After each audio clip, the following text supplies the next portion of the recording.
Yo, yo, yo, what's up, everybody? Thank you for tuning in to yet again another fantastic indie creator interview. It is your Capes Crusader, Cody, and we are keeping it geekly with our brand new friend, Trevor Mueller. We're here to break down Nexus Point, Magical Natalie, and Repossessed, two of which we will talk about later. But first things first, Trevor, welcome to the show. How are you doing today? I'm doing great, man. Thank you so much for having me on. It is a pleasure to be here. Yeah, absolutely. I had the chance to read the first two chapters of Nexus Point, and holy crap, is it good. I haven't had a lot of experience diving into webtoons and that scrolling format, and man, you really had some awesome like scenes happening that really just blew me away. But before we dive into that, you know, let's really begin this right. Let's dig into who you are and how you got into creating webtoons.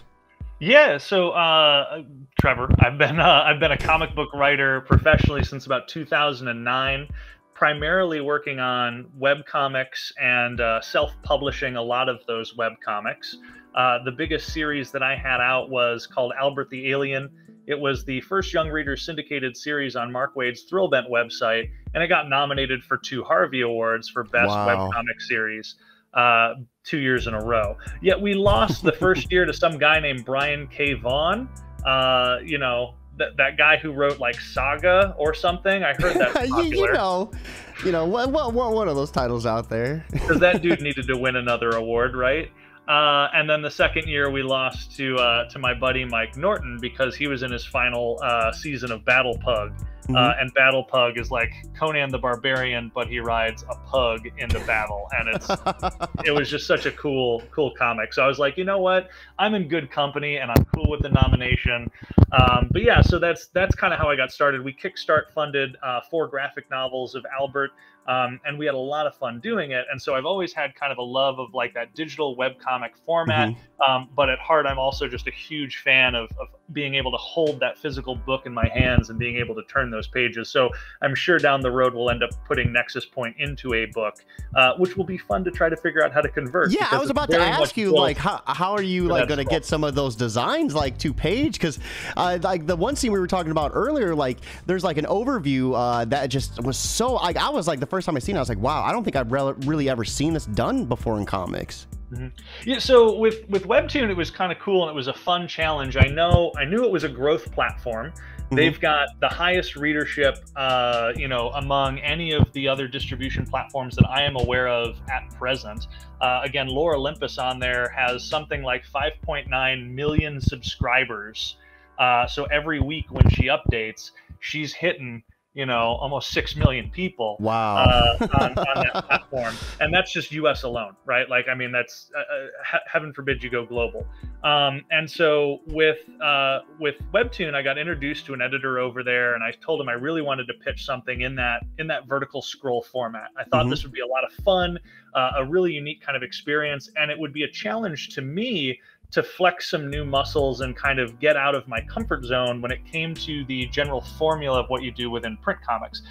And I'm sure you've had enough people on, you've kind of seen some of the cliches that are there, like every odd number page ends on like a question or something to get people to turn the page. You don't have that crutch in Webtoon. Your goal is to get people to keep thumbing down and get to the bottom of that episode, and then preferably like check out the next episode. And so it's really fun to figure out, how do you keep the eye and the thumb moving down just like a social media feed, but with a story.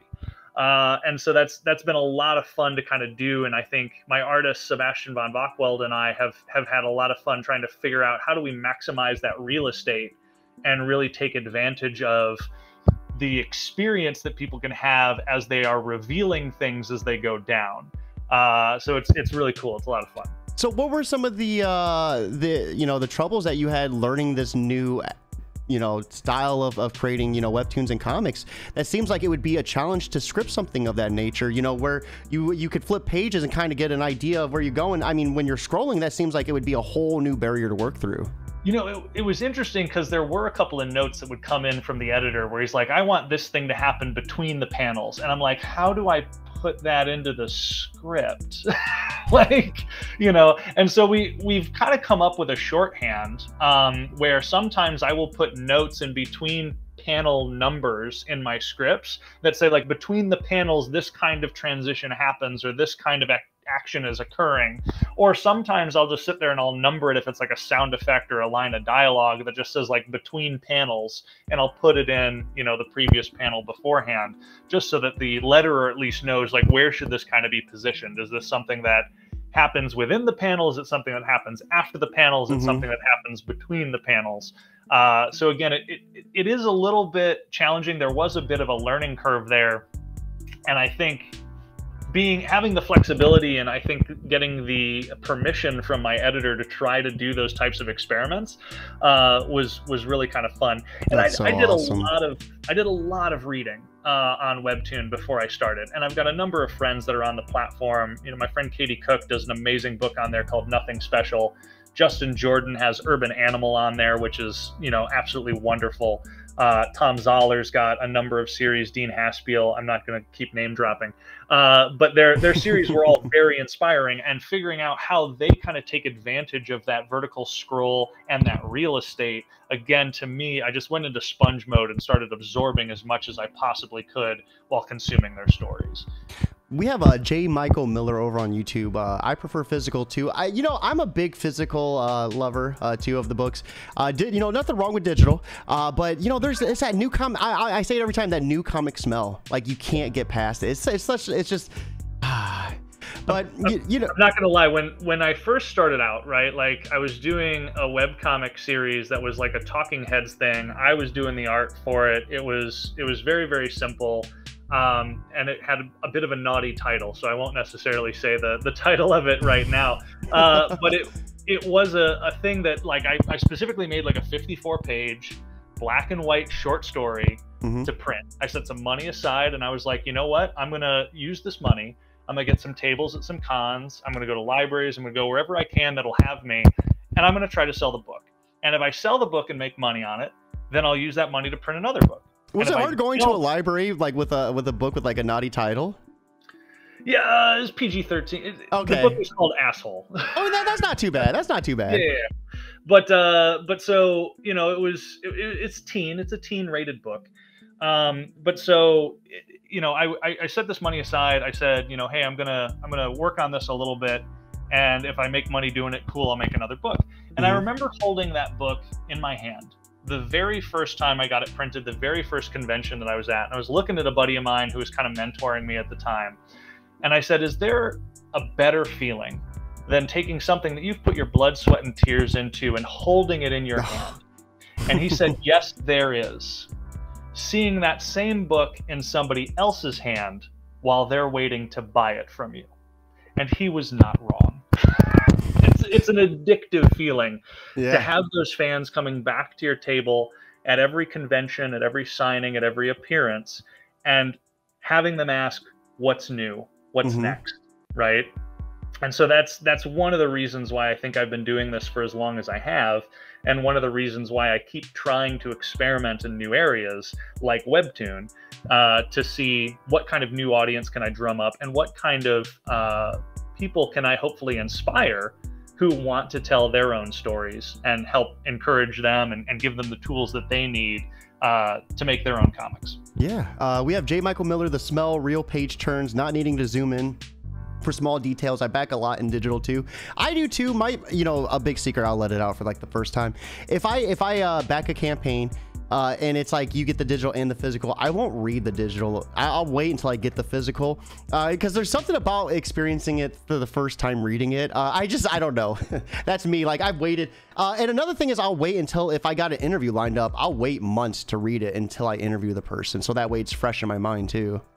Well, and I'll say too, like I've found quite a difference in reading like a book that was designed for the printed page on like Comixology, and reading that on my computer or my tablet or my phone is really inconvenient, versus the format of Webtoon where it's designed to be on a handheld device. So the text is larger. It scrolls just like, again, like a Twitter or a Facebook feed or an Instagram feed. So it's really quite intuitive and very simple. And I really enjoyed and appreciated that about it. It felt a lot more accessible Yeah. And I'm an older guy. Like, you know, if digital is kind of accessible to me, then it's certainly going to be accessible to the younger readers. And Webtoon does tend to skew younger. So, you know, with that, I think that is a good point. What are, you know, some of the differences between, you know, creating something like a Webtoon compared to a traditional comic? You know, I didn't even think about the fact that you would need to make text bigger. So that right there is a good point. But outside of that, I mean, you know, do you see yourself like not needing as many panels, you know, making images like stand out more and bolder, or, you know, what type of things do people not normally think about? Yeah, so again, there's kind of two platforms on Webtoon, right? And I'm going to talk about one of them. So one of the platforms is Canvas, where anyone can upload whatever they want. Like, you can go upload your comic today onto Canvas, not a problem. Grow an audience, get a readership. That's cool. I'm on their Originals platform, and with Originals, they operate like a publisher. So they're paying me to make a comic. And you get onto Originals kind of one of two ways. Either you're already on Canvas and you've gotten popular enough to kind of catch their editor's eye, or you've been invited to kind of pitch them stories. And that's essentially what happened to me. Is I got introduced to an editor. I told him, you know, some of the other stuff I was working on. He was very eager to kind of hear more. And I was like, I really want to try to do something in that vertical scroll format. So in terms of like the differences between working on a Webtoon versus working on like a comic book, the schedule for updating is a lot harder within Webtoon. We have kind of like some minimum panel counts per episode that we're supposed to kind of hit, which on like a 5 to 6 page or panel per page kind of averages out to about eight pages a week, which is a lot. Like that's a really intense update schedule for someone to maintain. And so because of that, I think Webtoon creators have done a phenomenal job of figuring out ways to, I don't want to use the term shortcut because that makes it sound disingenuous, but they've found ways to speed up that art process. Sometimes it's using 3D models for backgrounds. Sometimes it's using a 3D model for their characters and kind of tracing over. Sometimes it's repeating art assets from either that episode or earlier episodes and either zooming in, reversing, like doing some of that stuff with it. And so there are ways that you can increase the output that you can kind of do to keep up with that pace and not burn yourself out. And so that's been really kind of refreshing to learn and to see what some of those techniques are that creators are doing, and how do we potentially adopt that in to our story? How do I make sure that I'm accounting for that in my writing? You know, because it's very difficult to kind of repeat panels if you're doing like a 45 panel fight scene or something, right? It also, I think, allows the scenes to breathe a little bit more than what you typically get in a print book. Print books, like your scenes will usually cut every 1, 2, or 4 pages. It's rare that you'll get like a scene that lasts like an entire issue or a lot longer than that. From there, like the scenes are really kind of lingering. They're sticking around quite long. And the reason that you have them be in like 1, 2, or 4 areas is because that's usually where your page turn is. Right. And so as the page is kind of turning, you tend to kind of have your scenes end, especially if it's on like a question mark or a cliffhanger, because then it cuts to a different scene and you're like, well, wait a minute, what was the answer to that question? What did happen to that character? Like, did they make it out of there? And you don't have that with Webtoon. Like, you can kind of let your scenes breathe a little bit more, because if you're doing, again, at like a 5 to 6 panel per page average, you're looking at maybe 10 panels on a like 2-page equivalent. You're looking at maybe 10 panels where you're splitting out. But if I'm doing 50 panels in an episode, that's 5 scenes. That's really intense. Like, that's really, really fast. I tend to try to shoot more for like 2 to 3 scenes per episode. And that way you can kind of let them breathe a little bit more. You're looking at kind of the equivalent of 4, 6, 8 pages worth of scenes, which from a writing perspective is a little challenging, because I'm used to like, how do I make this as succinct as possible so I can fit this into 1 or 2 pages, versus like, how do I now pad this out but not like make it boring for the longer scenes that we kind of do in Webtoon. And that's kind of the rhythm that I've gotten into, I think, when it comes to writing the Webtoon is trying to hit kind of like 2 to 3 scenes an episode, giving stuff enough room to breathe and having enough story in there so that those scenes are still ending on cliffhangers and you want to tune into the next episode to figure out what's going to happen next. Wow, you got this down to a science, and I appreciate you taking the time to kind of just explain it like that, because like, as much as this is a show like where we really showcase you and your work, a lot of other indie creators listen to it, and I think it's very important and vital to have stuff like this where people like deep dive the creative process, because I would have never guessed like what went into it, and like it was like really immersive just listening to like what all goes into it. Holy crap! Well, there's so much more that can go into webtoons too, and there's only one of I'll give you two examples, and I've only dived into one of them. So because webtoon is digital, you can also include GIFs and animation into your comic, and there's a couple of series out there that will use either subtle or full-on animation for certain panels. Which is really quite impressive and almost makes it like an animated series in panel snippets, right, as you're scrolling. Yeah. And then the other thing that you can do that makes it a little bit more immersive, and some of my episodes have this, is the addition of music. Oh, yeah. So you can actually tap into more senses than just the visual with Webtoon. You can also tap into the auditory as well, which can create a very different experience than if you're just reading a comic book at home on your living room. So, I mean, let's not dance around it, though, that the music that you had for this was composed by a pretty big person in the industry, right? Yeah, so one of my friends, let me back up. I've been making comics for well over a decade, and every convention that I go to, I'm usually a guest of honor, which gives you an opportunity to kind of meet some of the other guests that they bring in, not just on the comic book side, but also on the TV, movies, and anime voice acting side.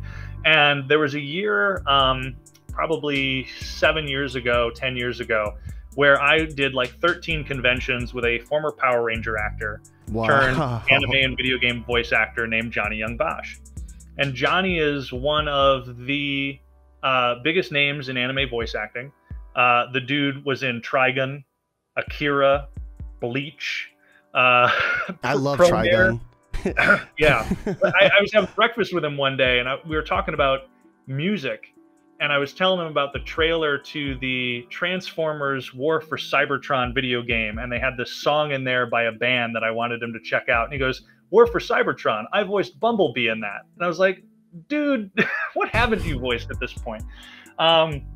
So Johnny's really, really cool. And we formed a friendship, and I was telling him about this comic, and he really wants to kind of branch out and do like more music and more producing and, some directing. And over the pandemic, he shot like a short film with Jason Narvey, who, if you're familiar with the original Mighty Morphin Power Rangers, right? So Johnny was not the first Black Ranger. That was Walter Jones. He was the second one, the Asian guy.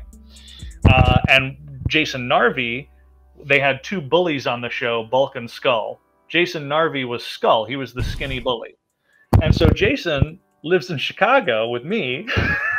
and so we started like chit-chatting as well. And they started a production company together and made an action movie over the pandemic.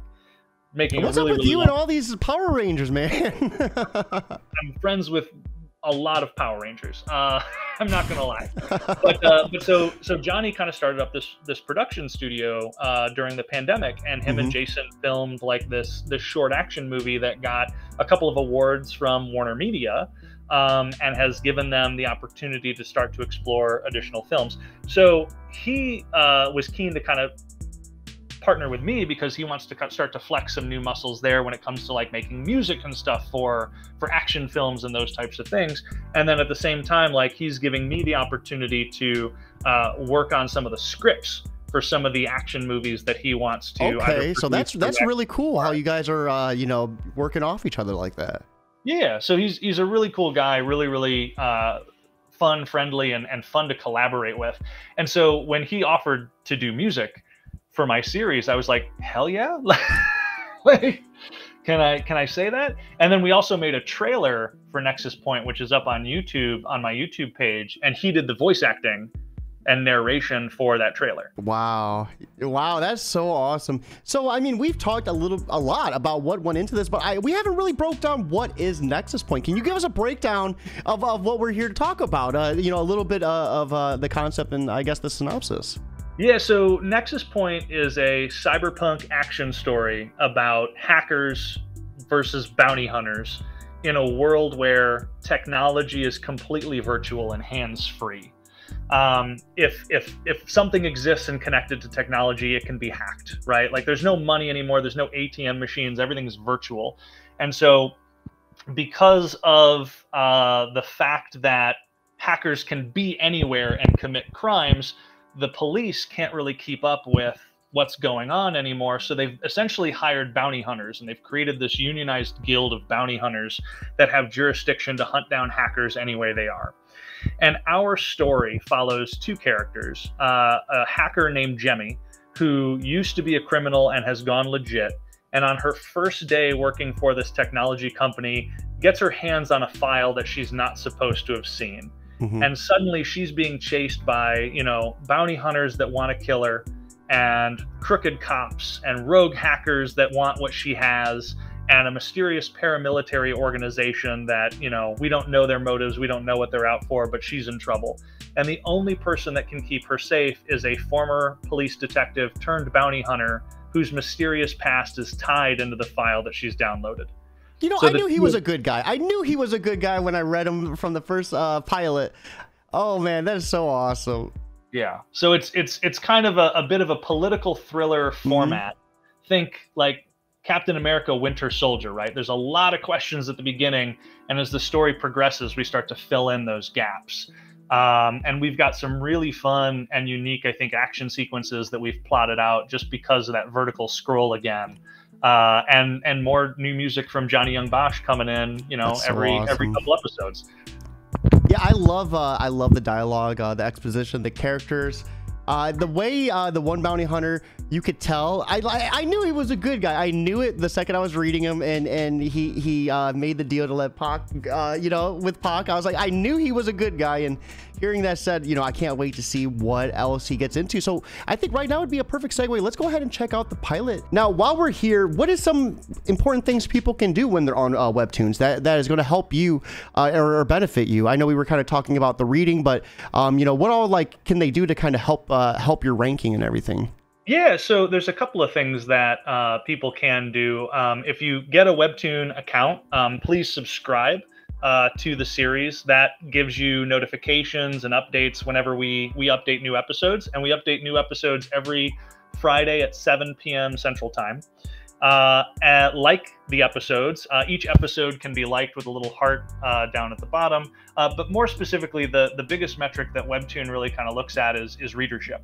And so just coming back on a regular basis to check out the episodes. I know that it's very common, and I'm guilty of this myself. People love to binge the episodes and stuff that are out there. What helps series the most is just coming back every kind of day or every week when they update.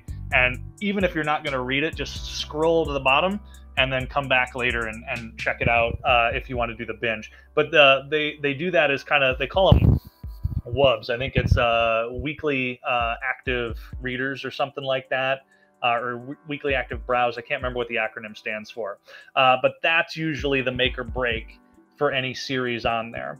And Nexus Point was really unique. I didn't know this at the time when we pitched it, but it's obviously a sci-fi story. And science fiction is one of the lower read kind of genres on the platform. It's not to say that there's not some really good stories out there within science fiction. Just a lot of the readers that are on there tend to prefer other genres. Fantasy and romance tend to be two of their most popular. So if you guys like sci-fi and you don't mind helping me out, just coming on and checking out the comic, or even just opening it and scrolling to the bottom, helps me out immensely. No, absolutely. So right here is Nexus Point, episode 1, the pilot. And we're going to go ahead and just scroll through the bottom of this together with Trevor and kind of get my thoughts and his thoughts combined. So right off the rip, I loved the colors and kind of just like the holograms, like you were talking, like everything is kind of like hands-free. So like you have like all the different screens and visuals popping up. Are these like supposed to like represent like different billboards and ads? Billboards and ads, holographic, yeah. And some of the holograms that exist within this world are invisible. They're only seen to people who are connected to the internet through this little node in the back of their head called a Nexus Port. Okay. So a lot of times we allow the readers to see what the hackers are doing and what the hackers see in what would otherwise be an invisible looking screen. The colors you mentioned on here were actually done by my artist on Albert the Alien, Gabriel Bautista. So Gabe actually won Eisner's for coloring back when he was doing that exclusively, and then I kind of gave him his break in illustration when we started working on Albert the Alien together, and he's turned into a phenomenal artist in his own right, working with various writers like Joshua Fialkov, and one of the producers on Family Guy. Wow. Recently. So, you got some really big names on this project. Yeah. So again, like the fact that we got Gabe to do the colors on these episodes was amazing and wonderful. And again, he makes the images really pop. One thing I love too is, this is typically being viewed on a phone screen, a small screen, and you're able to pack in so much detail. And it's still like, I read this on my phone, and it was still, I was able to see it as clear as I am on the computer. And I really liked how you're able to pack so much into such a little screen. Was that difficult for your artists at all? You know, we gave the specs to Sebastian and kind of told him what some of the other artists were doing in terms of their resolution. So it's tricky because like the web tends to have like a smaller DPI, dots per inch, right? So it's about 72 DPI. I think he's working at about 6,000 DPI. Or sorry, 600 DPI. So we are making the images a little larger, which allow us to put some of those details in, but it also makes it easier if we do want to convert it to print later on, because print's usually at a minimum of 300 to 400 DPI. Okay, no, that makes sense. So go ahead. And I love to like, it's so natural just to scroll down.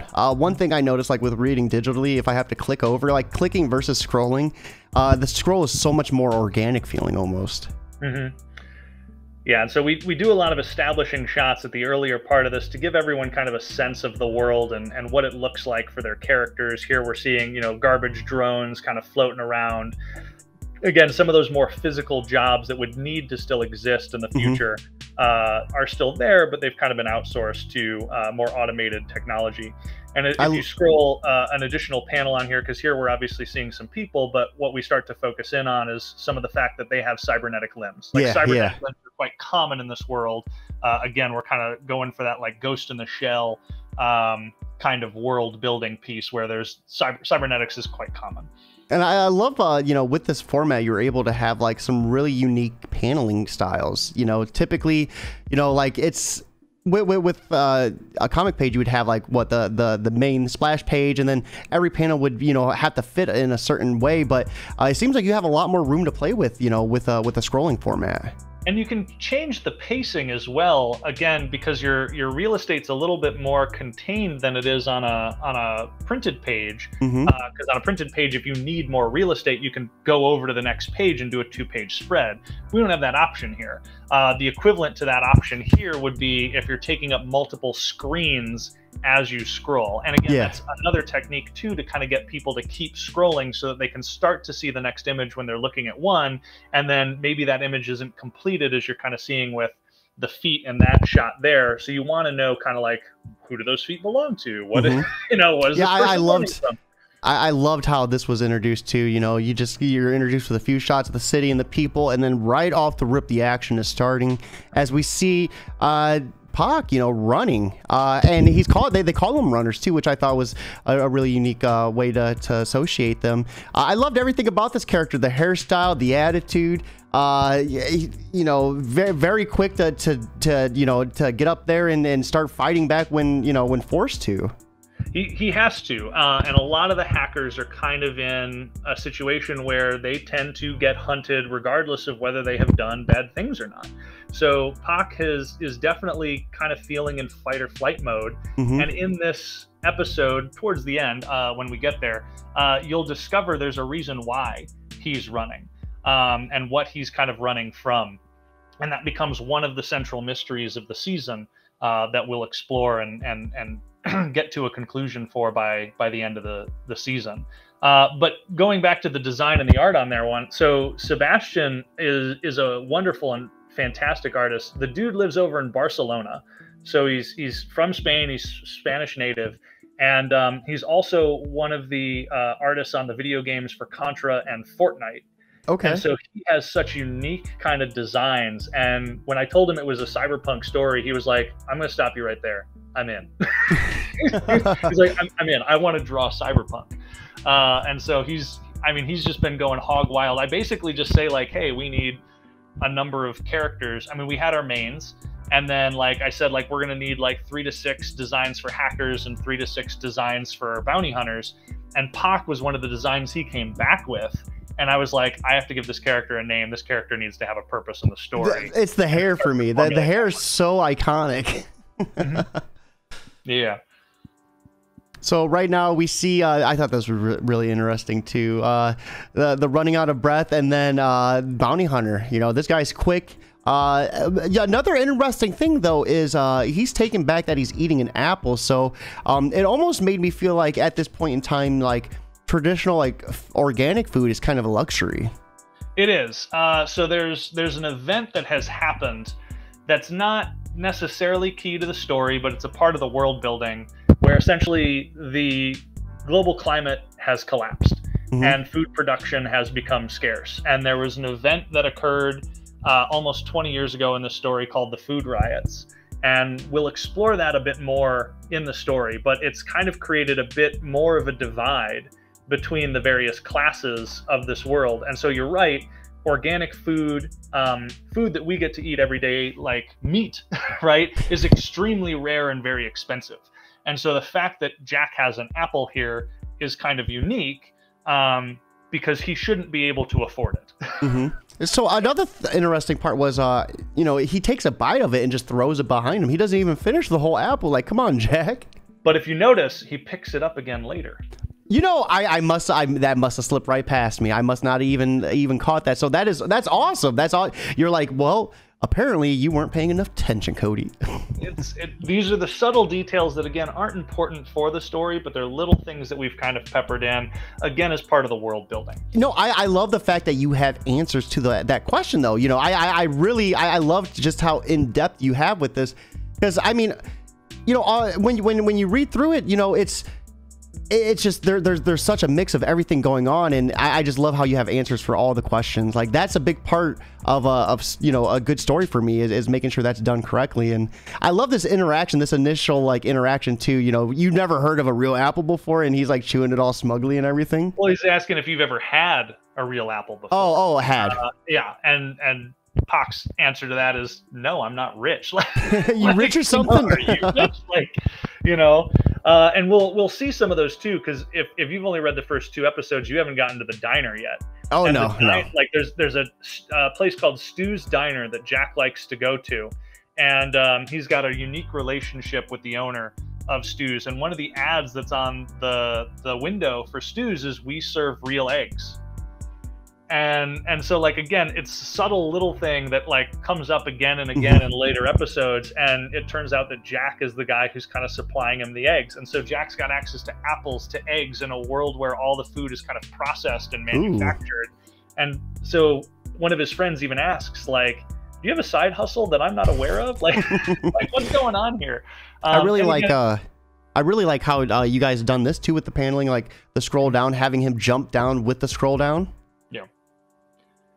Yeah, it's fun. And the silhouettes, again, are another one of those techniques that people can use on the platform to kind of hit that panel quota and have art in there, but still not have to necessarily render the full illustration in there. So we do use some silhouettes throughout some of the episodes. You know, and it's funny, too, because when you explain that he has that side hustle or might have some sort of connection, you know, when I read this initially, hardly but I know a guy, I thought that was just like a offhanded remark, but that's like foreshadowing, it sounds like.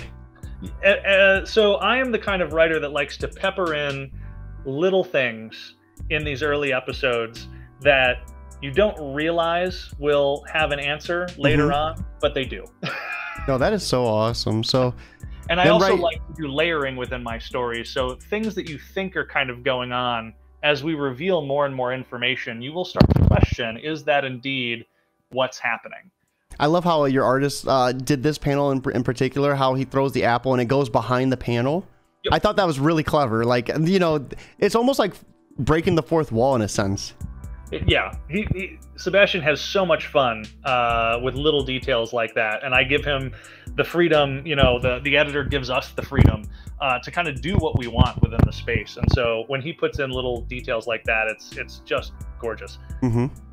Yeah. So now we see the bounty hunter is coming up on the hacker.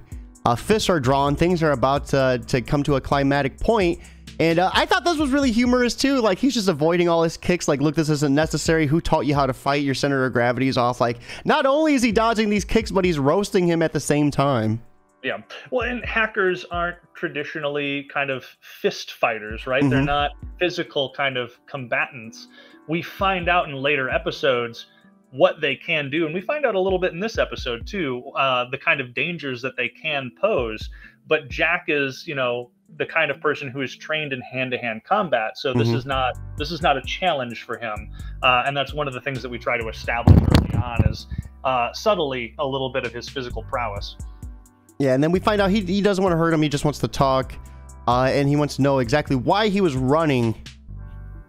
And right here, right off the rip. So this was an interesting part too. You know, when he says him, I saw this guy and I was like, oh God, you know, what's going on? But come to find out, he's another bounty hunter. And this part was awesome too. I knew I should have called in sick today. And that gives us like the perfect segue to break the scene to the Nexus corporate headquarters. Yep, where we then get introduced to our next main character, who also says, I knew I should have called in sick today. Sorry, I didn't mean to interrupt you, but I really liked how you did that. What was some of your inspiration for kind of like doing that segue from the one scene to the next, like kind of on the same like speech bubble? Yeah, so that was part of our conversation with our editor at the time. Originally, this episode was written to be quite linear. And the encouragement that we got from the editor and some of the notes that we got back were, why don't we intercut them more to increase the drama, to increase the tension? And that was a brilliant note, and one I had been playing with before I got it, but didn't really feel like it would fit on the platform. And he kind of, again, gave us the permission and the inspiration, I think, to do it. And so as we think about the ways of transition between those two scenes, and to subtly also show some linkages between these two main characters who are not physically in the same location, not kind of a part of the same world, and won't end up meeting up until a bit later in the series. It was a way for us to kind of start to build those connections. Was it a challenge to have, you know, both storylines kind of running simultaneously? It was, but it was also something I wanted to do from the beginning. Having read some of the romance series, which are quite popular on there, there's a lot of will they, won't they, to build up to getting those two characters to do something romantic together. And while our two main characters will not be romantic, Jack is like twice Jemmy's age. It's more of a father-daughter kind of mentor-mentee relationship. Think Giles to Buffy. Yeah. What we wanted to do there was kind of build up in a similar way and get the audience anticipating the two characters being together, because they're doing awesome and interesting things on their own, and what happens when they finally do join up and start working together as a team. And when that happens, that'll be around episode 10, 11, 12, somewhere's around there. Ooh, so that a little bit of some leaks, it sounds like then, right? Because I think you only have 6 episodes out as it stands right now, right? Correct. We update on a weekly basis, with the first 3 episodes having launched on day 1. So we're only like 3 weeks in. And so, yeah, and then you can fast pass into the next 3 episodes. So that's like a pay for early access service that Webtoon does offer if you want to, no pressure. But so getting to that episode, right, was really kind of like what we were trying to build towards. We wanted to make sure that people were kind of interested in what would happen, and then once they get together, we needed to do something climactic and very, very interesting. And again, that episode hasn't gone live yet, but I'm pretty sure we nailed it.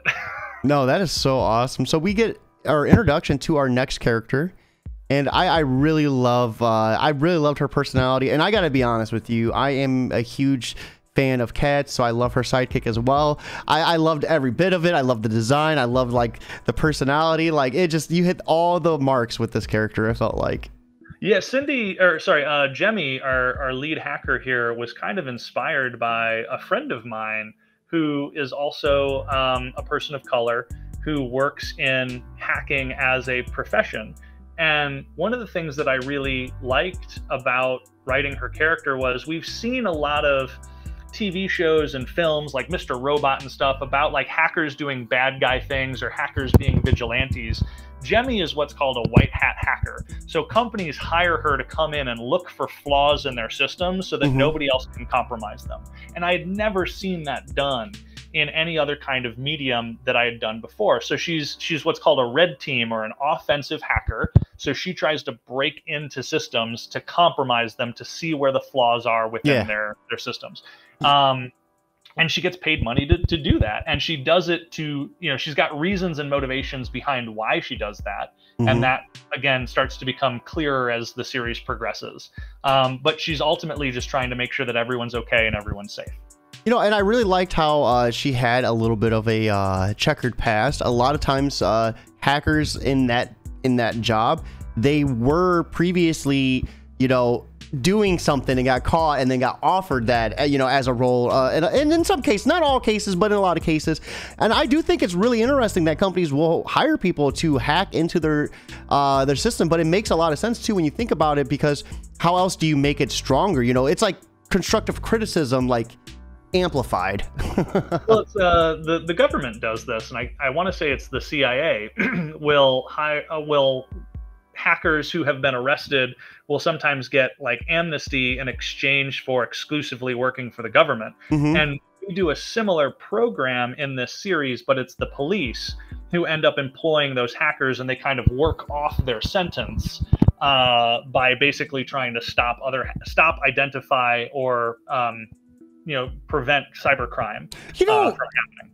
Is that the running part? Like when they say he's a runner, and why would he run from completing a sentence like that? Is that kind of the connection there? In the second episode, when Jack drops him off at the police station, you come to realize that Pock had already been picked up by somebody previously, and he had almost completed his sentence, and he ran from completing his sentence. And so runners have an extra high bounty on their heads to kind of punish and discourage people from trying to get caught and then try to run away again.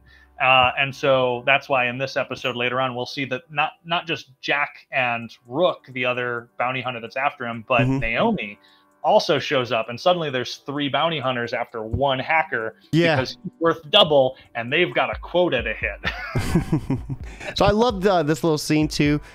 We see the dialogue between these two, and it gets to a really interesting part too, where she of course is focused and ready, but right here, this part was so hilarious. She finds out that Rory got invited, and then she freaks out. She's like, it's not clean, it's a mess. Why would you do this? Like, I love this part too, where she throws up the bag when she realizes, I have things lying around. Like, this was great. But the other 2 things to kind of notice on here as well is the backgrounds, right? So the types of locations that she's walking through within this technology company are very serene, almost like an Apple store with vegetation and water.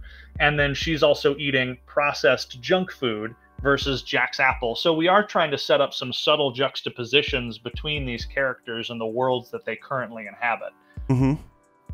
But yeah, Rory's a fun addition that we have a nice little twist for him in episode 3.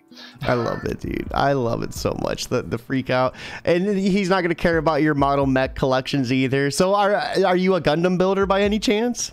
I used to build models, and I was big into Lego and stuff. And we just wanted Jemmy to kind of have something to do that was physical, that grounded her in the physical world. And it felt like a natural kind of hobby for her to have. Oh, it really does. I don't think I'm spoiling anything when I say this. She kind of inherited her love for doing that from her father. And there are reasons why he kind of taught her to do that, which has helped to kind of inform her love of tech, because as you're building up models and you're learning how pieces kind of fit together, it's very similar when if she understands how systems kind of work together, that she can then navigate through them to get to her endpoints. Wow, I love how in depth you got with this. This is the more and more we're diving into it, the more I'm getting like immersed in this world. It's just awesome. So we scroll down and we see our Jemmy, runner is. We have another transition there where Jemmy says, "I'm super nervous," and then what is Pock doing? Yeah, he's sweating. I was gonna say he's sweating some bullets.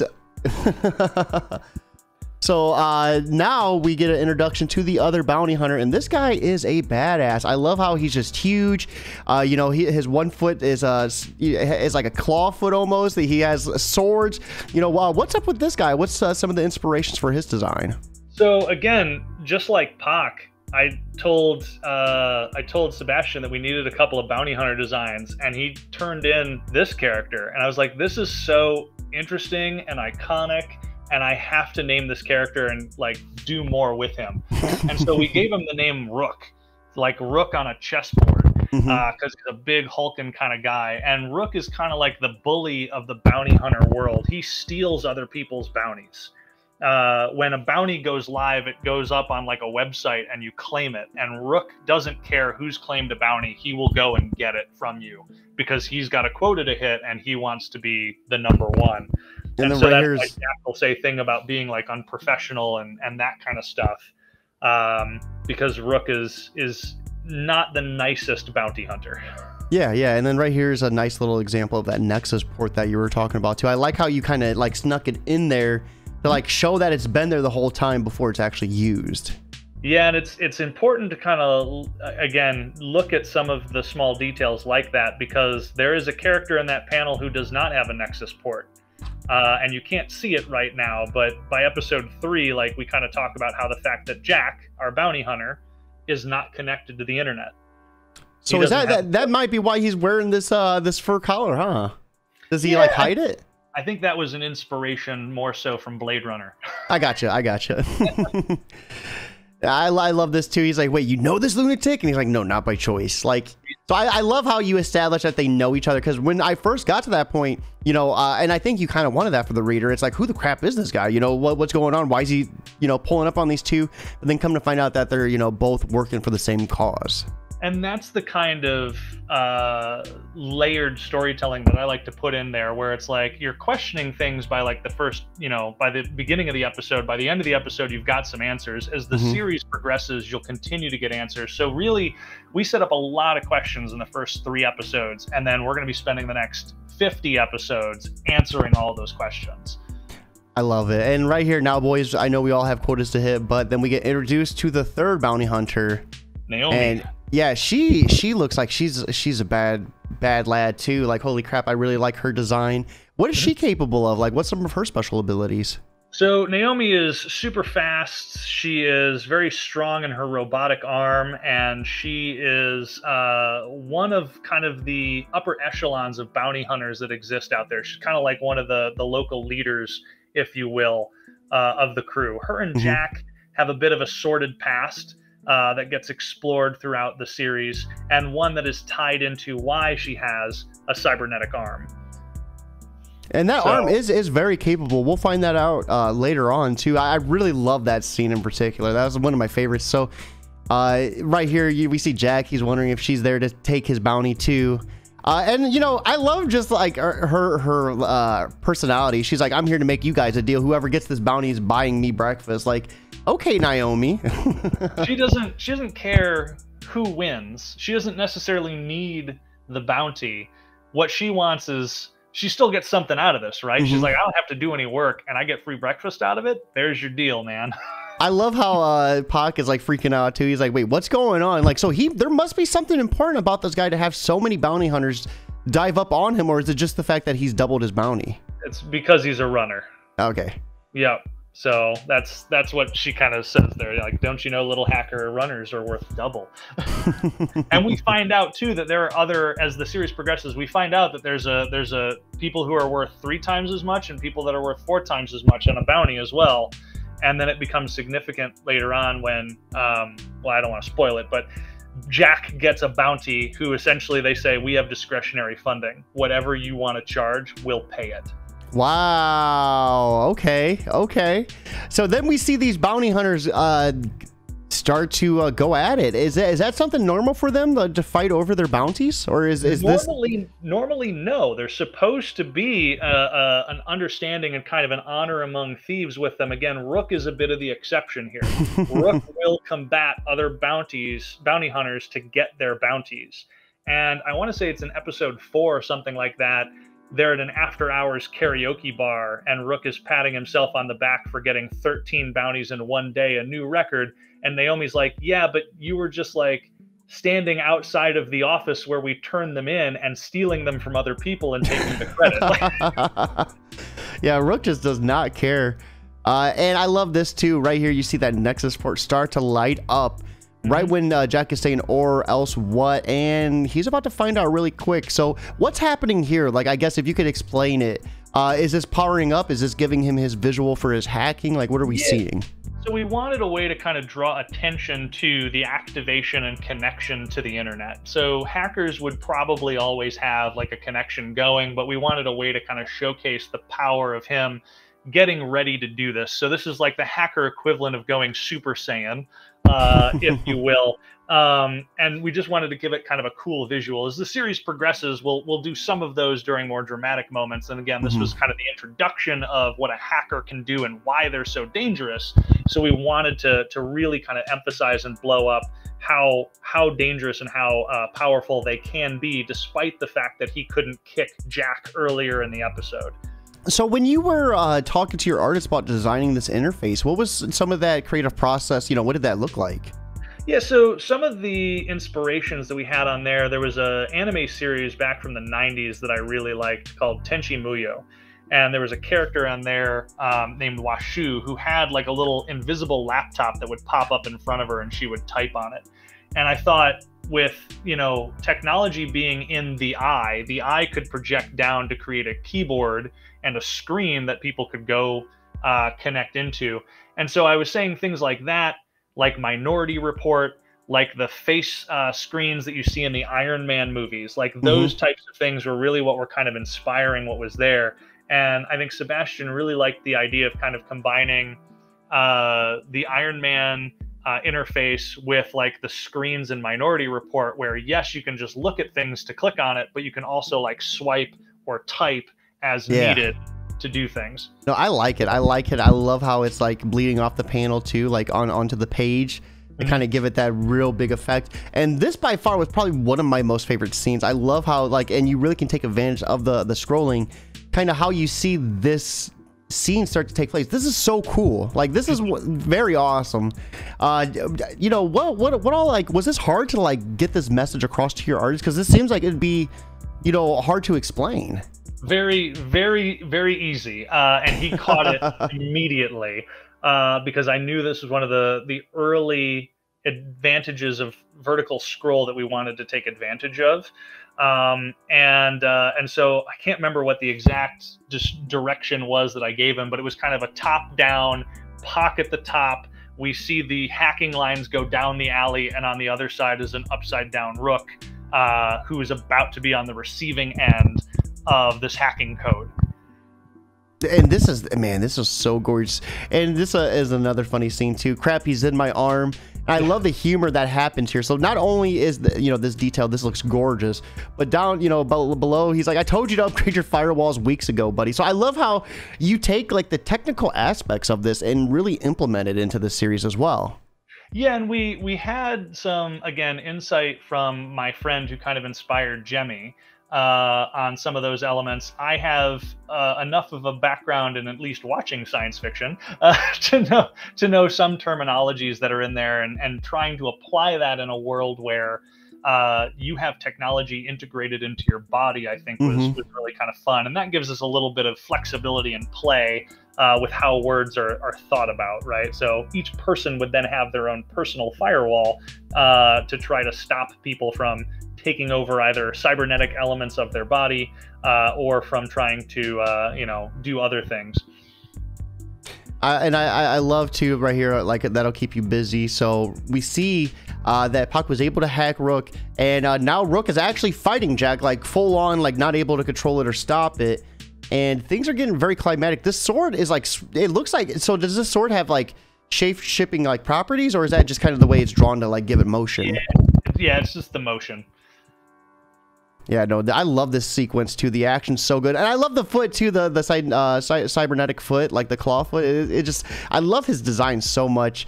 And another interesting scene we see is right here. We break away back to our other two characters, and they're, you know, so that was a nice way to kind of transition. I felt is have it right here where we don't know what's going on. He's getting away, and then transition back into these two characters.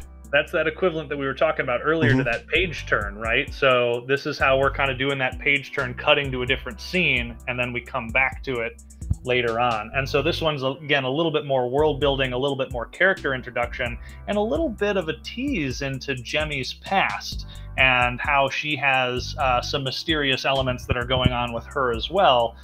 So that not all of the interest is just on the characters that are physically fighting, but we're also getting interested in this character who's going to be one of our leads. And we have a CM Holy over on Twitch saying best indie interviews in the comic community. I really got to agree with him. That's Chris Moses.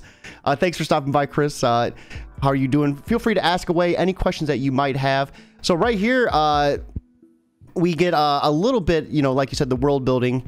And I really love the sidekick. The sidekick was just phenomenal.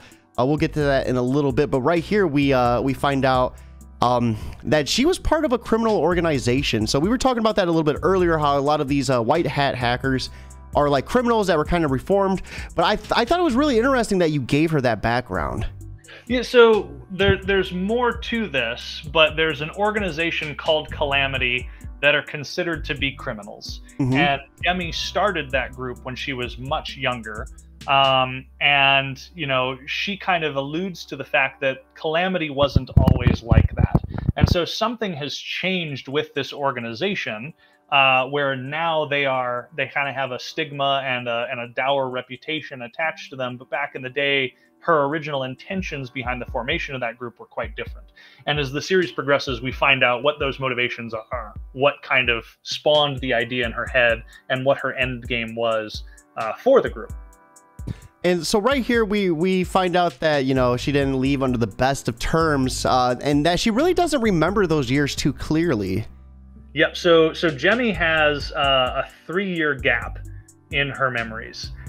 She goes back and she can look at her old social media feeds and things, and she sees pictures, but she has no recollection of these events. She doesn't know what happened during that time, and there's a reason why, and there's an event tied to it with her life that all kind of again gets solved by the end of the series. You know, I really think it's interesting that you said she was more like younger when she was in Calamity. I was watching a YouTube video. It was kind of breaking down these young hackers like that. It was really rampant in the Minecraft community. They would hack accounts, and then that bled into like the Twitter takeovers, where they would take over people's ads that were kind of like, you know, the one-worded ads. They're worth thousands of dollars. But the biggest thing was they were all kids. They were all like 13 or 14 because they couldn't be charged as adults. So I loved how you kind of like, was that your reasoning for making her start this at a younger age? Like because she couldn't be tried as an adult? I think it's the fact that, you know, Nexus ports in this world have only kind of existed for maybe 15, 20 years. And that's not dissimilar from how long our smartphones have existed. So Jemmy is part of a generation that has grown up with that technology and really understands it in an intuitive way that adults don't necessarily know. So she can figure out all the exploits. She knows how to kind of get through it. And she thinks in that kind of digital mindset in a way that older characters in this world do not.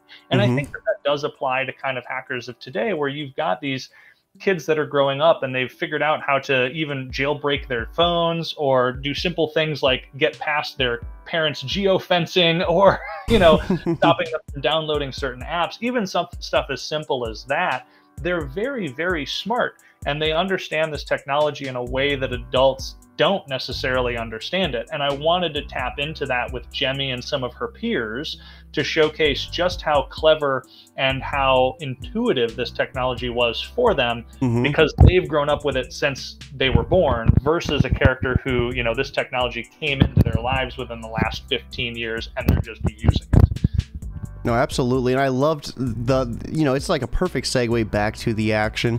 And kind of to go back to what you were saying, though, I do think it's really interesting. Like, I grew up in the time frame where I remember being like 18 and getting a flip phone, and that was my first phone.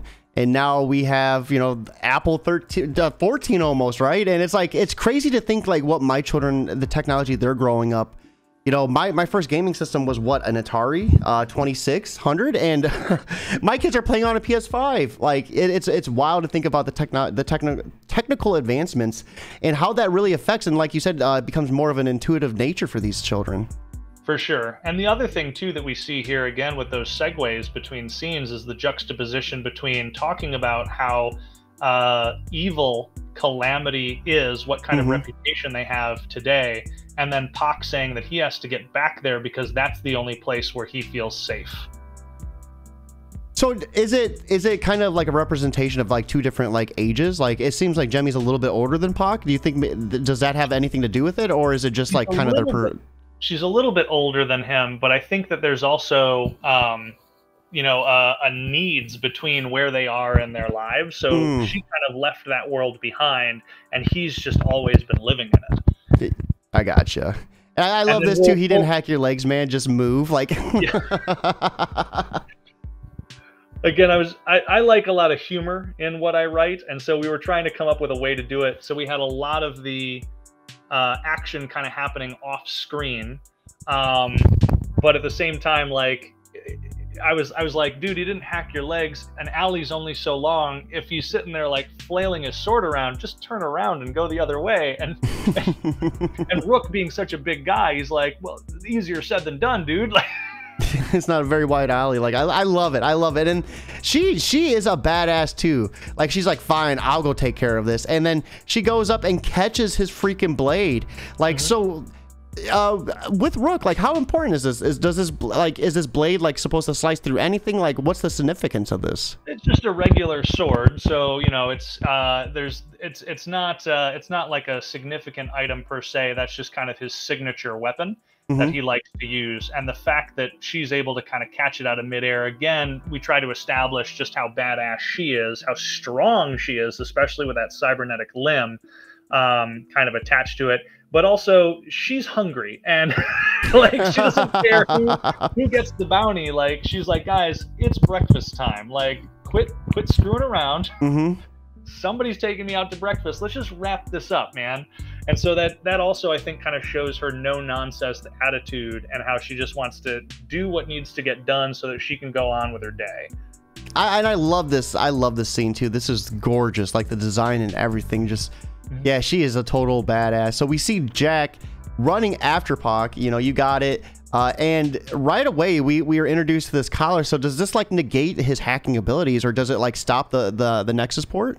Yeah, so we call it an inhibitor collar, and the inhibitor collar essentially shuts off his access to the internet. It ensures that he cannot connect to anything, any hacking and stuff that he's kind of done, or that he might have been actively streaming in terms of code, shuts off. And so it really kind of cripples a hacker's ability to be dangerous. And I really love the silhouette here, how you're able to kind of really play with their distinctive hairstyles and just like how they look. They have a very unique silhouette design to them. And I think Sebastian, again, did a fantastic job designing all the characters that way, where they're very distinct. And then we scroll down and we see Rook, he's able to get control back of his arm. Yep. And so his arm is back, but Naomi's still not happy about it. So in the next panel, we see her kind of continue to fight a little bit. And dude, that sucks. That sucks, like smacking your elbow off something. So I can only imagine getting punched by a very hangry woman. And so right. Go ahead. Here we were kind of trying to showcase like why all these hackers are after this guy. Like, how does this world kind of work? What is the hierarchy that exists? within here. And so this is a little bit of an exposition dump, but one that I think was necessary to kind of set up why this is so significant. And I love how just like he's just not about listening to it either. He's like, just get on with it, man. And he's done this before. Yeah, we see that he's in violation of his parole and he's illegally hacked a bounty hunter's cybernetic limb. Just and now. And then we get the name Pack. So right here we get that his name's Pack. A little bit of a kind of an insight on his background too. And then like, you know, what the hell is your problem? There's the apple, yeah. And then right here, this is the interesting part. So you only had a few weeks left on your service. You were going to be free. And, you know, we get a really interesting revelation too. But before then, you know, some character interaction between Rook and Breakfast Time, of course. Yep. Because Jack's never technically agreed to that deal, but we see that these two are a little flirty. There's some past chemistry there at play. So we see Rook put the sword away, and you know, he's off to get another bounty, of course. But he's not happy that Jack took that bounty, so he says to watch his back. So is there a little bit of like bad blood between the two? You know, I think there's bad blood between Rook and everybody. And we'll see that this is in this series, this is not the only bounty he tries to take from somebody else. And then right here he says, get your firewalls updated. I love it too, you frugal bastard. Yeah. And then we find out right here too that Jack is 100% flesh and blood, so there's no cybernetic advancements on his body. What made you want to keep him 100% human? You know, we really wanted Jack to be an analog character living in a virtual or digital world. And so, again, everything that he does is kind of old school, and he's still somehow able to make it work, despite the fact that he doesn't have cybernetic enhancements or a connection to the internet. And again, as the series progresses, there are reasons as to why he's that way, and we'll come to find out what they are and how that's tied into his past. So right here he says, drop him off with me, and then they're going to get breakfast. So we see that they're getting ready to turn this bounty in. And then right here's the interesting revelation. You know, he's pleading, you know, you got to let me go. I don't want to end up like the others. And then Jack's like, what others? Yep. And then we get a little glimpse at the Nexus headquarters. And I thought this was gorgeous. I thought this was a gorgeous way to lead into it. The transition, the color, like how gradient it went. And then you see the big screen at the headquarters, the neon green lights and everything.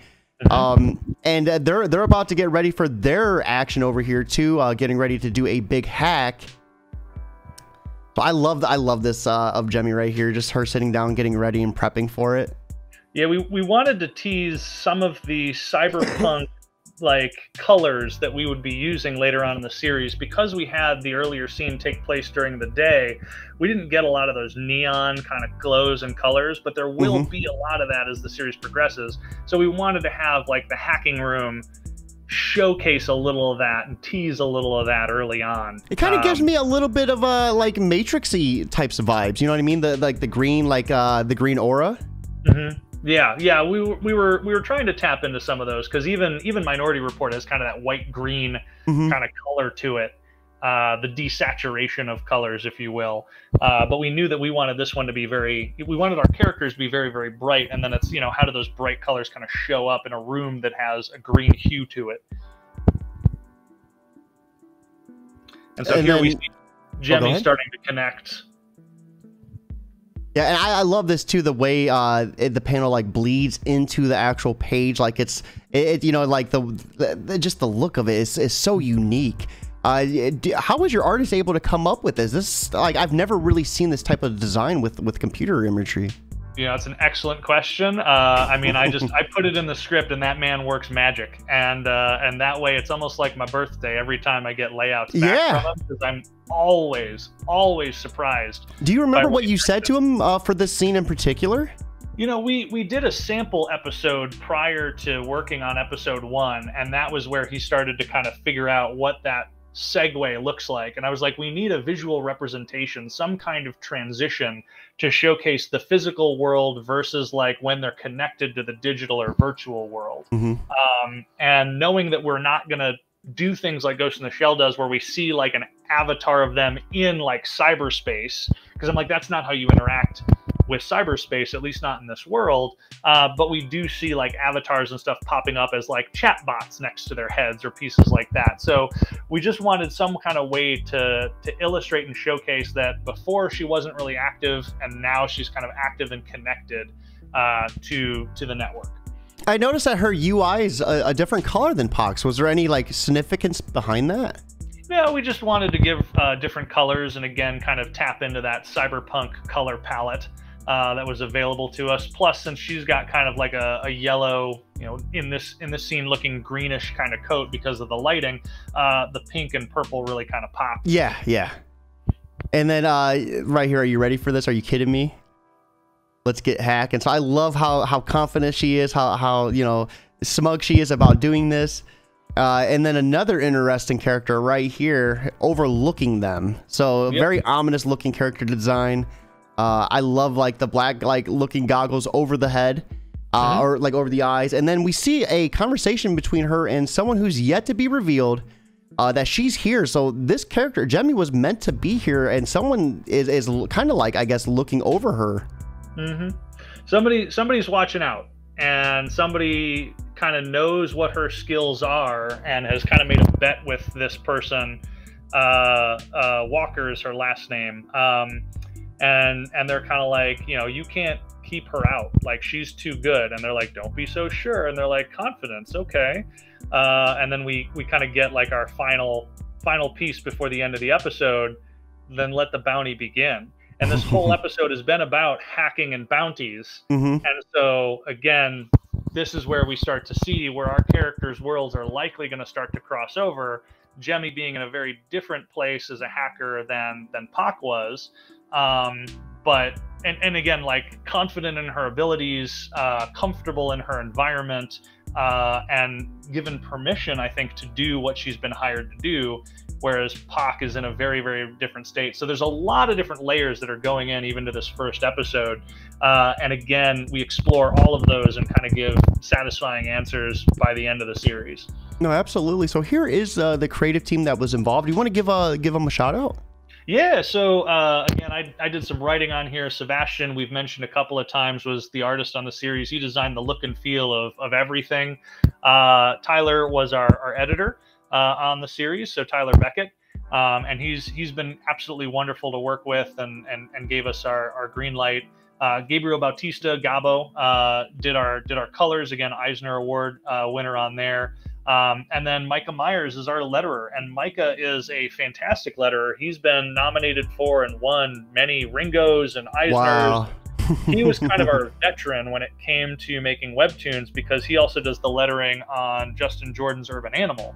And so when we were kind of trying to figure out, like, how does this work, Micah was like, dude, I've been lettering like 6 seasons of that series. Like he's like, you got questions, you just come to me. And so again, I think we put together a really, really solid team here, yeah. Of people to kind of build up this story. And it's been a lot of fun working with all of them and seeing the contributions that each of them provide to this story every single week. No, absolutely. So let's go ahead. Since we went through episode 1, the pilot, I did put the link in the chat for everyone who's interested in checking out the other 5 chapters. And you said if there's a paywall where you can get you get an additional 3 on top of that. On your phone, they have a thing called Fast Pass where you can, you know, buy coins, and I think it's 7 coins to unlock the next episode. And there are 3 additional episodes that you can get access to early at any given time.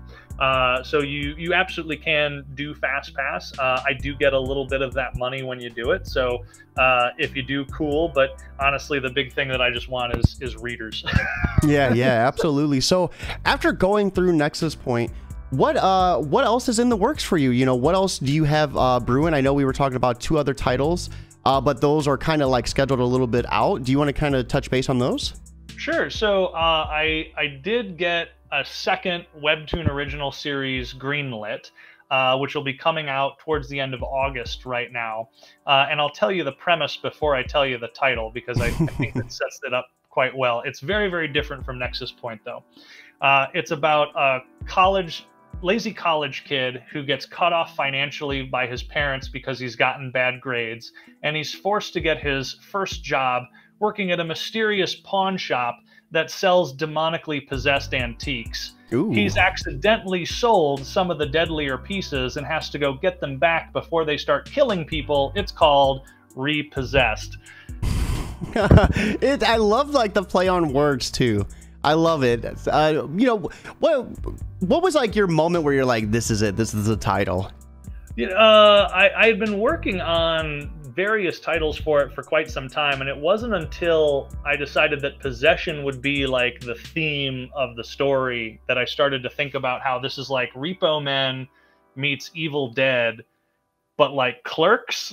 No, dude, I love it. I love it. So I was, I forgot what it was. I was on Twitter, but there was this, it was like a joke of these characters and them being superheroes. But there was this girl, and her magical power was disappearing, and her name was Misappear. And I was like, that is such a brilliant name. Like, I am a sucker for names like that.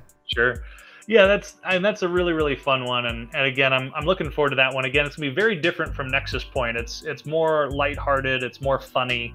It's kind of like if Buffy the Vampire Slayer were a workplace comedy and the main character was Xander, not the badass warrior. Like, are you going to have music for this one as well?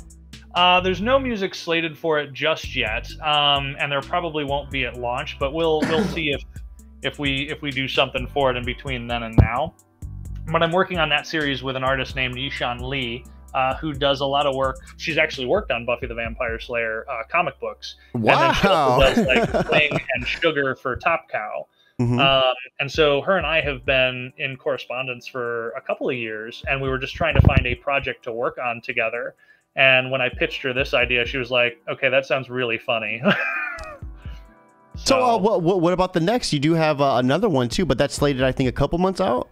Yeah, so I have another one that's coming out as well from Arledge Press, which is an LGBT publisher, and it's my first comic featuring kind of LGBT characters, and working with a completely LGBT creative team, which is wonderful and fantastic, and I absolutely love working with all of them.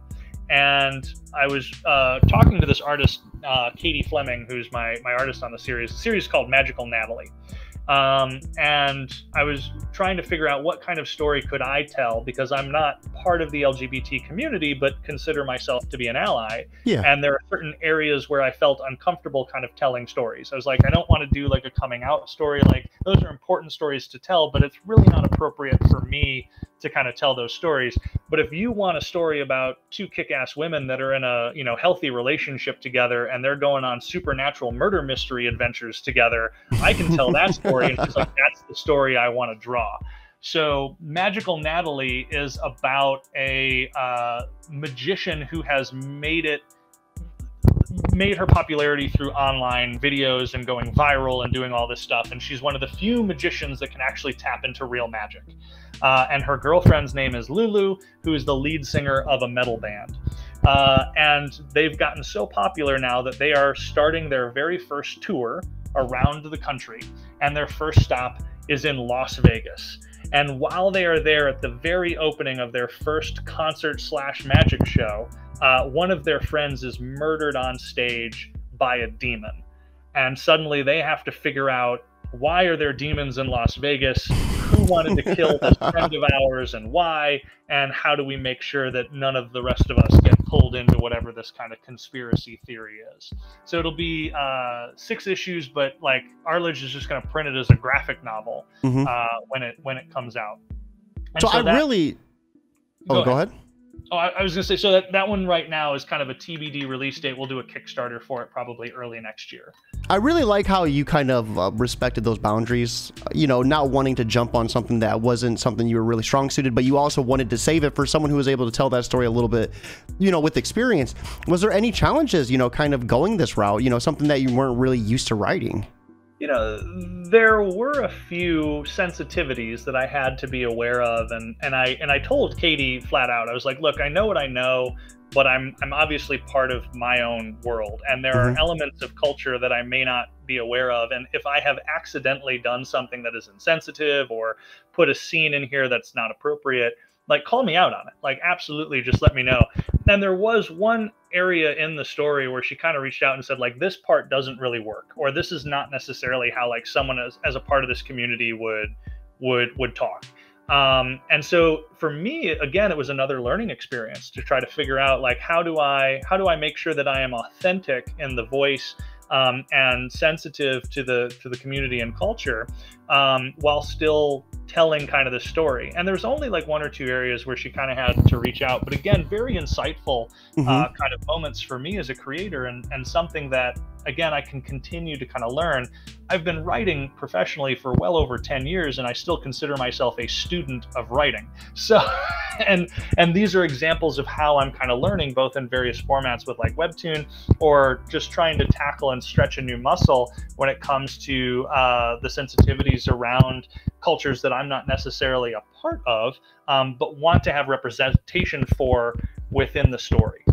No, The impetus behind Magical Natalie was to try to use my creativity and my platform to help to elevate some of these LGBT creators that I'm working with that otherwise have not had that kind of opportunity or exposure.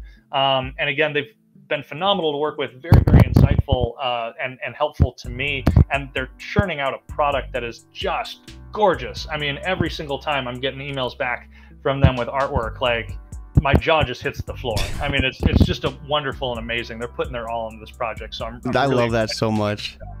I love that so much. I really like the mentality too, of even though you've been in it for 10 years and you've done considerable work. I mean, you're getting paid to do this. That's, I would say, a vast majority of people's dreams, right? I love that you're still in the mentality that you're a student. Because with that, you're always striving to learn. You know, I think once you feel like you know it all, that's kind of when you're done, right? Like when you feel like you've done it all, that's like when the motivation goes out the window. It's boring, man, and it's boring for me, and it means that my stories aren't going to be as interesting for you. I'm constantly trying to challenge myself. I'm constantly trying to do new stuff. Again, when I pivoted from asshole to Albert, like that was a very teen kind of focused book to a very young readers kind of focused book.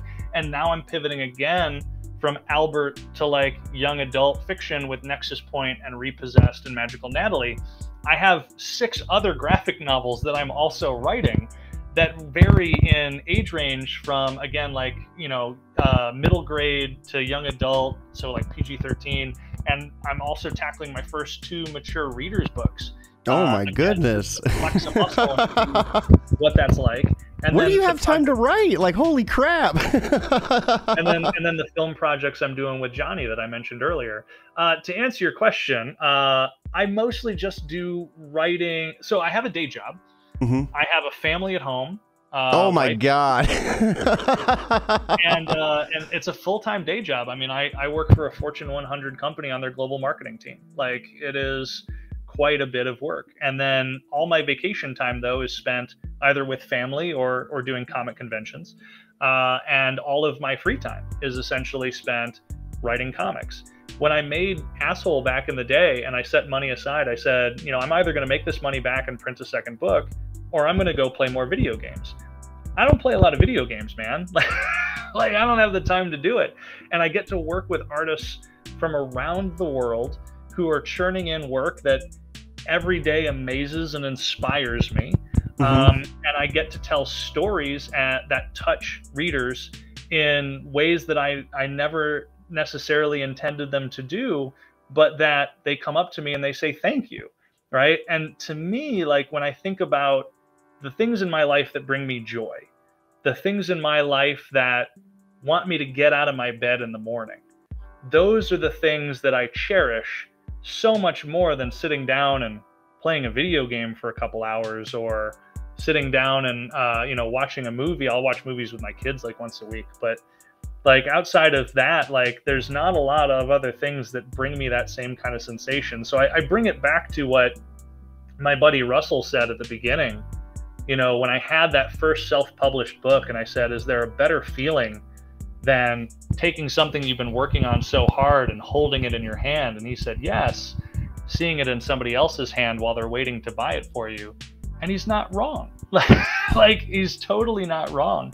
Those are the things that that get me up in the morning. Those are the things that get me, you know, trudging through my day so that I can get through the stuff that I've got to do to pay my bills, right? I got kids, and food's not cheap. But oh God, no, it's not. but the thing that brings me joy, the thing that brings me happiness, is telling these stories and working with these creators. No, and that's why I do it. That's so awesome. I mean, it's kind of similar story, you know. I get children, family, work.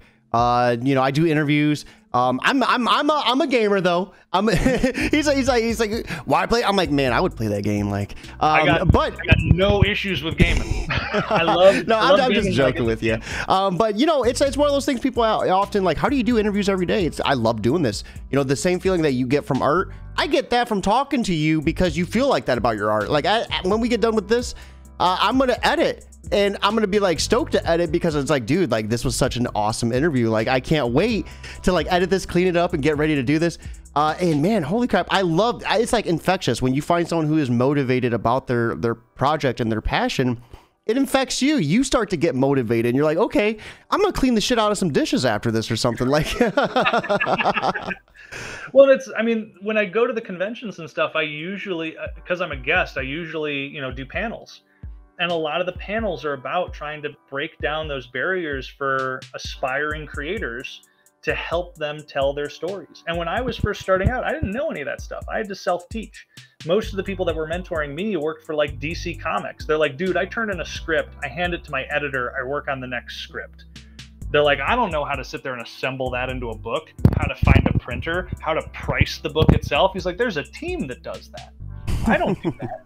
And so I do, like this weekend, I'm going to be at C2E2. I'm doing 2 panels, one about making webtoons, one about crafting fictional worlds, the art of world building, right? And how can you layer that in subtly without needing to do like exposition dumps or very heavy narrative kind of dumps that you would save for like narrative prose, but instead you're putting it into a comic book or you're putting it into a D&D game or you're putting it into something else that needs to be quicker so that you're not just losing people in that info dump. We were talking about all that world building that's going on subtly within Nexus Point.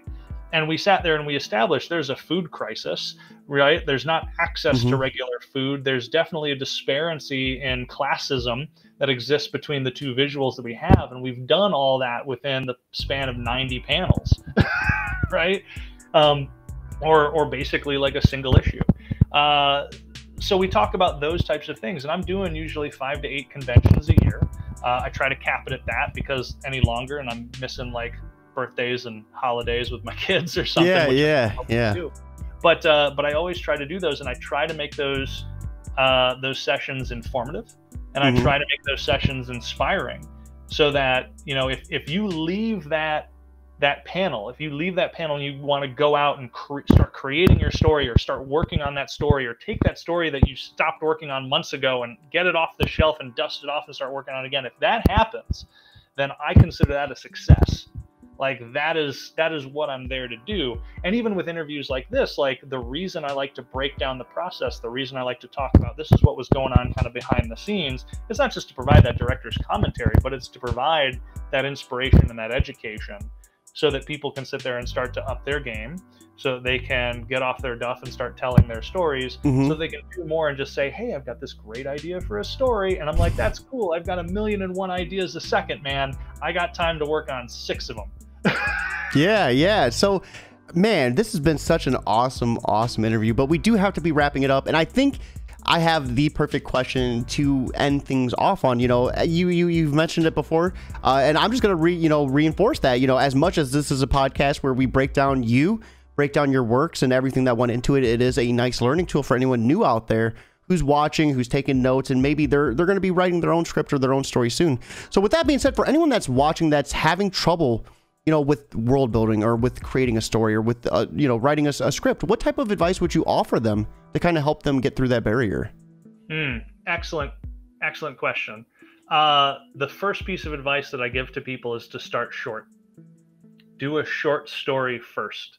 A lot of people tend to think about their first story being, you know, Lord of the Rings, their epic kind of, magnum opus story, 200-page graphic novel, their 6-volume graphic novel, whatever it might be. you're never going to finish that story, man. You want to work on a short story for a couple of reasons. The first reason is that if you're just like me and you're a writer and you need to find an artist, it's a lot easier to find an artist for a short-term project than it is for a long-term commitment. One, you want to make sure that you guys get along. And two, you want to make sure that they're able to kind of deliver against the vision that you have. And three, you've got to make sure that your ways of working and your collaboration are in sync. It's very much like a relationship, right? Like, you don't sit there and go up to somebody for the first time that you've just met and say, will you marry me? You say, will you go out for coffee? Well, a short story is the equivalent in comics. I love that so much. Holy crap. The other reason you want to do short stories is because it's a little bit more challenging than telling a full-on story. It's harder to kind of compress down into 5, 8, 10 pages than it is to do it into 20, 50, 100 pages. The third reason that I'll mention is because it'll get you into the habit of finishing, and you want to finish your story. It doesn't matter if you sit there and you start a story, because again, everyone has all these great ideas, but when you're looking at that blank page, it can be very, very intimidating. You want to get into the habit of finishing those stories, and that's a hard piece to do, because even if you can get started, even if you've got a couple of scenes and stuff that you want to put in there, sometimes people will get that writer's block or that moment of lack of inspiration where they just don't know how to finish this story. To which I say, dude, just write the following line: a meteorite crashed and killed everyone, the end. Put that on a shelf for a week, come back to it, and then actually give it like a good ending. Yeah. Like, you've at least finished something. And then the last reason that I'll mention is that when you have that short story, when you have a finished product, you can then easily get that either into an anthology, because most anthologies go for 5, 8, maybe 10 pages, so you can get published quite easily. Or the cost to get it self-published is also quite low. And you want that self-published book or that printed anthology so that you can show that to editors or other artists and show them the kind of caliber of work that you can do to either make the next story or to find that next collaborator that you want to work with, and kind of use that as your resume. So those are kind of like 5 reasons as to why do a short story is the best advice I can give. Yeah, holy crap, you got this down to a science. I do hear short, start small, start short, but I never heard the other side of it. Oh, hey, an artist is going to be more likely to want to work with you on a short story than like a 22-page story. Like that, like, mind blown. Like, I never thought of it like that. We started on an 8-page anthology for Albert the Alien, and then I was like, dude, I really like working with you. You want to do like another story? So we did a 10-page. Can we get married, please? And then, over the course of a year, I was like, dude, I really like working with you. Would you like to spend the next 6 years of your life working on a graphic novel that we will self-publish after we update it on the web 2 days or 2 issues a week, or two episodes a week? And maybe Mark Waid will get interested and, like throw us a bone. But that was how it happened. Like we had those printed books that we made with those short stories. We handed them to Mark. Mark read them on a plane, emailed me the next day, and was just like, dude, I really love this. I want this on my website. And if we didn't have that short story, if we didn't have something to show him because we're still working on it, or we stopped working on it months ago, we wouldn't have been where we are today. Wow. That is awesome. Trevor, thank you so much for coming on here, breaking everything down. This has been such an awesome time. We almost hit that 2-hour mark too. We're just past the hour and a half. But maybe next time, anytime you have anything else coming out in the future, I'd love to get you back on and do a deep dive of it, man. Let's do it. Yeah, I'll have some Kickstarters next year for sure. All right, well, you guys heard it. This is New Comic Book Day. Be sure to get on Webtoon. You can read this for free. And even if you don't have time to read the whole thing, scroll down to the bottom. Give Trevor a read for the day. The man definitely has earned it. Everyone, I hope you have an awesome Wednesday, but most importantly, keep it geekly. All right, give me 1 second, Trevor. I'm editing the